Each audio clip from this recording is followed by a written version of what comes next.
नमस्ते विद्यार्थी मित्रांनो, 9th स्टँडर्डच्या आपण टॉपिक नंबर 2 मध्ये पोहोचलेलो आहोत. टॉपिकचं नाव आहे parallel line.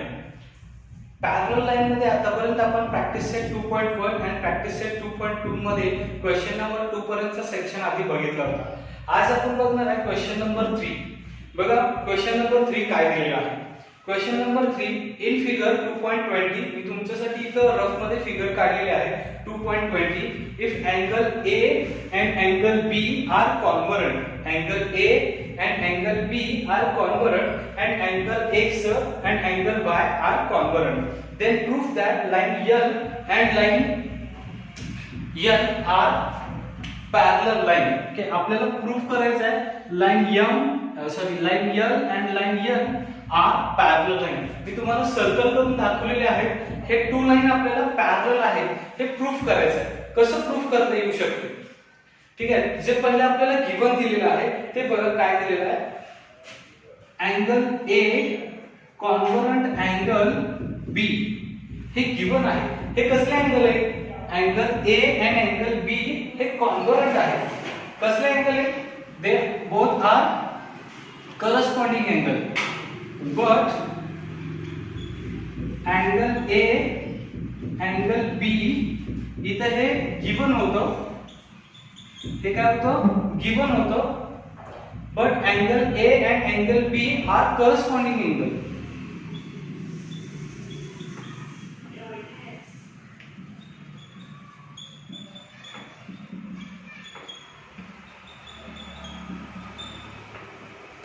Angle A and B corresponding angle. बघा आपल्याला गिवन मध्ये होतं angle A and B, but angle A and B काय आहे?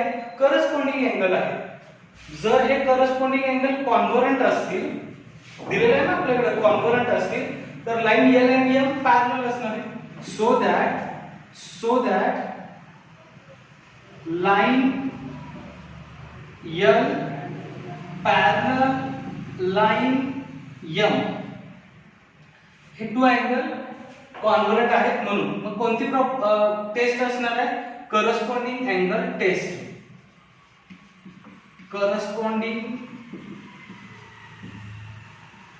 अँगल टेस्ट म्हणजे करस्पॉन्डिंग अँगल टेस्ट नुसार line L and line M parallel झालेले आहे. म्हणजे ह्या टू लाइन पॅरलल आहेत. सेम बघा X and Y कॉन्ग्रुएंट दिलेले आहे. बघा angle X congruent angle Y हे काय आहे? गिवन आहे. But both are alternate angle. बघा this is the alternate angle. But angle X congruent angle Y it is a alternate angle. मग सेम प्रॉपर्टी लागू होते. जर हे अल्टरनेट अँगल असतील त्यांच्यामध्ये ज्या टू लाइन्स असणार ह्या पॅरलल असणार. म्हणजेच आता so that line M parallel line N. Line M आणि N पॅरलल झाल्या. आता ह्याच्यासाठी कोणती टेस्ट असणार आहे? याच्यासाठी टेस्ट असणार आहे alternate angle test by alternate angle test. काय आहे alternate angle test? If two alternate angle are congruent then two lines are parallel. Same corresponding angle. If angle are congruent then two lines are parallel. If angle are congruent then two lines are parallel. मग first याला 1 number द्या, याला 2 number द्या. काय आहे 1 number? Line L and M parallel. बघा L and M parallel. आणि इथे काय आहे? M and N parallel. दोन्ही ठिकाणी M आहे. याचा अर्थ L आणि N सुद्धा पॅरलल असणार आहे. म्हणजे 1 हा 2 ला 2 बरोबर आहे, 1 हा 2 चा मित्र आहे आणि 2 हा 3 चा मित्र आहे. तर 1 आणि 3 सुद्धा मित्र असणार आहेत. म्हणजेच from first and second from first and second, म्हणजे फर्स्ट हे L अँड M पॅरलल आहे आणि second M and N parallel आहे. सो दॅट किंवा फ्रॉम लिहिले, सो दॅट ची गरज नसणार आहे. Line L parallel line N. Okay, आपलं प्रूफ झालेलं आहे. एक्स्ट्रा काहीच नाही, फक्त दिलेलं आहे A B कॉन्व्हरंट आहे. कॉन्व्हरंट हे कसले अँगल आहे, करस्पॉन्डिंग. सो दॅट हे लाईन सुद्धा पॅरलल झाल्या करस्पॉन्डिंग अँगल टेस्ट. जर हे टू अँगल कॉन्व्हरंट आहे, हे अल्टरनेट अँगल आहे, when टू लाईन पॅरलल झाल्या. फ्रॉम फर्स्ट अँड सेकंड मध्ये L2 दोन्ही M दोन्ही सोबत पॅरलल आहे, याचा अर्थ L आणि N सुद्धा पॅरलल आहे. ठीक आहे, तर एवढं सोपं उदाहरण होतं आपल्यासाठी. आता फक्त एवढंच लक्षात ठेवा, हा जो प्रश्न तिसरा आहे हा चौथ्यासाठी महत्त्वाचा आहे. आणि जर प्रश्न तिसरा समजला तर चौथ्या ही पहिली पायरी आहे. कारण यात फक्त काय शिकले आपण, 1 2 बरोबर पॅरलल आहे आणि 2 जर 3 बरोबर पॅरलल आहे तर 1 आणि 3 पॅरलल आहे. ठीक आहे, तर हे एवढे ह्या समजण्यासाठी हे उदाहरण दिलं होतं, म्हणजे तुम्हाला बेटर अंडरस्टँडिंग व्हावं. क्वेश्चन नंबर 3 4 तुम्हाला चांगल्या प्रकारे सोडवता यावा यासाठी प्रश्न तिसरा दिला होता. त्यामुळे व्यवस्थित परत एकदा रिपीट तुम्ही स्वतः सोडवून बघा. ठीक आहे, आता आपण बघणार आहोत क्वेश्चन नंबर 4. तर क्वेश्चन नंबर 4 बघा आपल्याला काय दिला आहे. इन फिगर 2.21 इथे मी फिगर पहिला काढून ठेवली आहे. रे BA बघा, रे स्टार्ट होता एंड पॉइंट पासून. BA नाव कशी लिहिली ते पण बघा. BA ray BA and ray DE, ray DE end point पासून नाव लिहायचे असतात. रे BA रे DE ह्या काय आहे, पॅरलल आहेत. क्वेश्चन मध्ये आपल्याला सांगितलं, मी ते इथे गिवन मध्ये लिहिलेलं आहे. रे BA parallel ray DE. Angle C is 50 degree, angle D is 100 degree. Find the measure of angle ABC. मी तुम्हाला कळायसाठी अँगल ABC ला इथे क्वेश्चन मार्क केलेला आहे. म्हणजे आपल्याला C दिलेला आहे 50, D दिलेला आहे 100 आणि आपल्याला B फाइंड करायला सांगितलं आहे. आता तुम्ही जर बघितलं तर तुम्हाला जे गिवन दिलेलं आहे ते काय दिलेलं आहे, BA आणि DE पॅरलल आहे.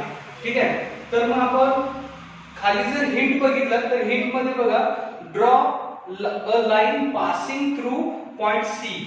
Draw line any line. Okay, draw a line passing through point C. Point C मधून जाणारी तुम्हाला एक लाईन ड्रॉ करायला सांगितलं. And parallel to line AB. ती कशाला पॅरलल असणार आहे, लाईन AB ला पॅरलल असणार आहे. बघा क्वेश्चन मध्ये आपल्याला सांगितले C मधून जाणारी. मी तुम्हाला पहिला C काढून ठेवले आहे, ब्लू कलर मध्ये काढलेले ते कन्स्ट्रक्शन आहे. ठीक आहे, तर कन्स्ट्रक्शन आहे.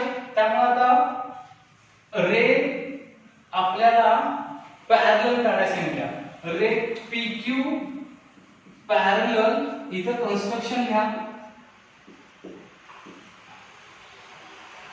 ठीक आहे, मी इथं शॉर्टकट लिहिलेला आहे, तुम्हाला दिसेल नाही दिसेल तरी पण कन्स्ट्रक्शन किंवा कन्स्ट्रक्ट रे PQ पॅरलल रे BA. ओके, हे ऍक्च्युअल मध्ये सेग आहे.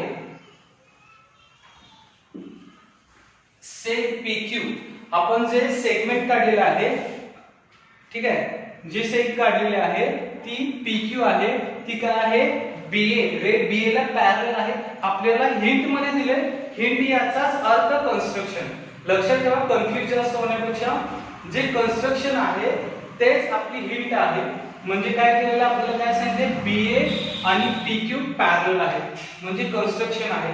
आणि आपल्याला पहिला काय दिलं होतं, रे BA आणि DE पॅरलल म्हणजे ह्या टू लाईन पॅरलल आहे. आणि कन्स्ट्रक्शन मध्ये काय सांगितले की ह्या टू लाईन पॅरलल आहे. मग आता याला 1 नंबर द्या, याला 2 नंबर द्या. मला सांगा, BA DE ला पॅरलल आहे, BA PQ ला पॅरलल आहे, याचा अर्थ DE आणि PQ पॅरलल आहे. क्वेश्चन नंबर 3 मध्ये तुम्हाला मी सोडवताना सांगितलेलं की प्रश्न चौथा हा तिसरा समजल्यानंतरच शिकून घेण्याचा प्रश्न आहे. म्हणजे आता सेग PQ parallel ray DE from first and second, from first second. Okay, first आणि सेकंड वरून आपण काय सांगू शकतोय, सेक PQ आणि रे D पॅरलल आहे. म्हणजे थोडक्यात बघा, प्रश्न तिसऱ्यामध्ये शिकवलेला भाग रिपीट झाला. आपल्याला AB पॅरलल D दिलेलं होतं. कन्स्ट्रक्शन मध्ये सांगितलं AB पॅरलल सेक करा, आपण PQ काढलं, म्हणजे AB आणि PQ पॅरलल. मग AB PQ पॅरलल आणि AB DE पॅरलल आहे, तर D आणि PQ सुद्धा पॅरलल झाले.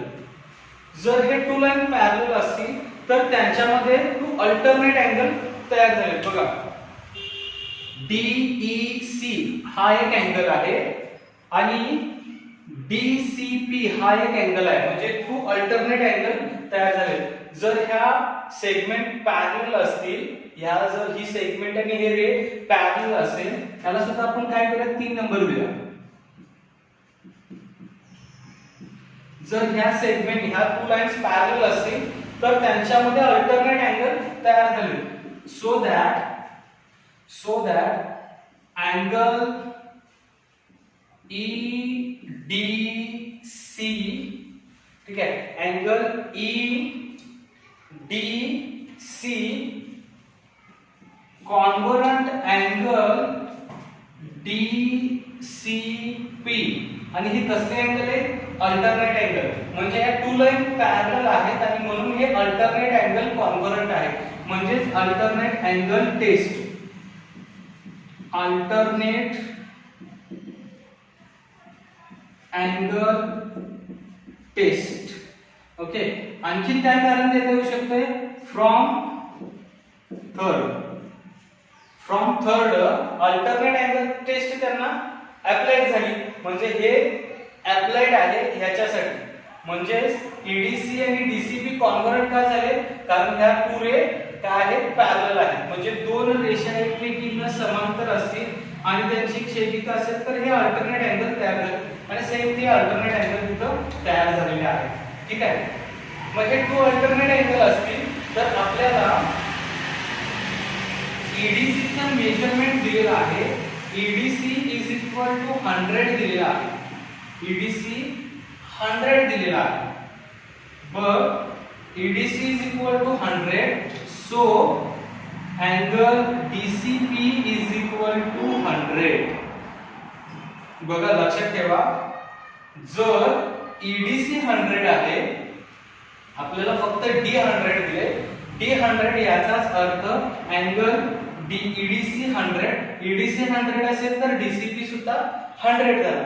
मग आता DCP 100 असेल, जर DCP 100 असेल तर DCP अँगल कसा आहे बघा, मी तुम्हाला समजण्यासाठी इथं अँगल DCP बाजूला काढून दाखवतो. बघा, हा DCP, तर इथं आहे D, इथं आहे C, इथं आहे P. ह्याच्यामध्ये टू अँगल आहेत, हा सुद्धा अँगल आहे ना, इथं B आहे. म्हणजे या अँगलचे मेजरमेंट 50 आहे. मग आपण याच्यावरून या अँगलचं मेजरमेंट शोधून काढू शकतो. मग अँगल DCP म्हणजे काय असणार आहे, angle DCP is equal to two अँगलचा सम असणार आहे, दोन अँगलची बेरीज असणार आहे. कोणत्या, तर DCB प्लस अँगल BCP. बघा, अनेकदा सांगतो इथं, अँगल DCB आणि BCP, ठीक आहे, या दोन अँगलचं सम म्हणजे DCP. आणि DCP 100 कसं आलं, तर हे इथं तुम्हाला सॉल्व्ह करून दाखवलं. तर अँगल DCP आपल्याला आहे 100 आणि DCB आहे, DCB म्हणजे इथं जे C चं मेजरमेंट आहे त्या अँगल मध्ये ते आहे 50. आणि आता या साइडला BCP, या साइडला BCP चं मेजरमेंट आपण शोधून काढायचं आहे. तर हे 100 आहे, angle BCP is equal to काय करणार आहे आपण, 100 मधून 50 मायनस करणार आहे. बघा, angle BCP is equal to काय, 100 मधून हे 50 मायनस होणार आहे. मग 100 मधून 50 मायनस झालं, BCP किती येणार आहे, 50. ओके, याचा अर्थ BCP चं मेजरमेंट किती असणार आहे, 50 असणार आहे.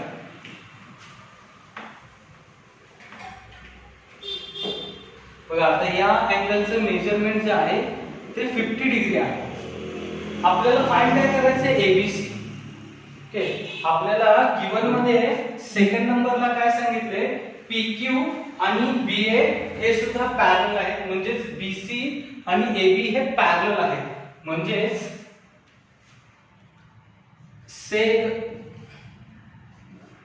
PQ पॅरलल रे BA हे पॅरलल आहेत. हे जर पॅरलल असतील तर हे टू अँगल इंटेरियर अँगल आहे. and interior and sum of the interior angle is 180 degree. So angle ABC plus angle PCB इथं आपण शोधलेलं आहे BCB, त्यामुळे मी लिहिताना सुद्धा BCP is equal to 180 degree. आणि ह्याचा रिझल्ट काय आहे, हे अँगल कसले आहेत इंटेरियर अँगल.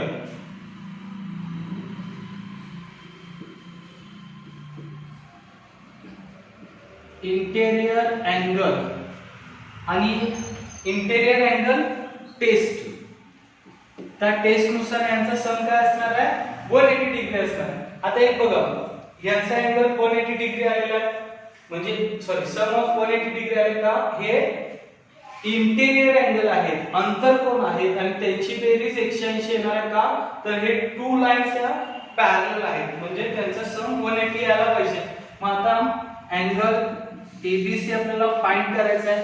याचं मेजरमेंट आहे 50, हे 180 डिग्री टोटल येणार आहे.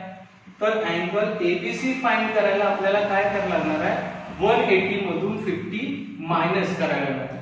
तर angle ABC is equal to 130 degree. ठीक आहे, सोपं उदाहरण होतं बघा. अँगल ABC चं माप 130 अंश आलेलं आहे. ठीक आहे, इंटेरियर अँगल टेस्ट यूज केलेली आहे आणि आपण इथं अल्टरनेट अँगल टेस्ट यूज केले आहे. व्यवस्थित एक्झाम्पल बघा, प्रश्न तिसरा समजल्यानंतर चौथं तुम्हाला व्यवस्थित क्लिअर समजणार आहे. पुन्हा एकदा बिन बघता घडीस बघा, कन्स्ट्रक्शनचा यूज आपण इथे केलेला आहे कन्स्ट्रक्शन म्हणून, ते फुल फॉर्म मध्ये व्यवस्थित लिहा. ठीक आहे,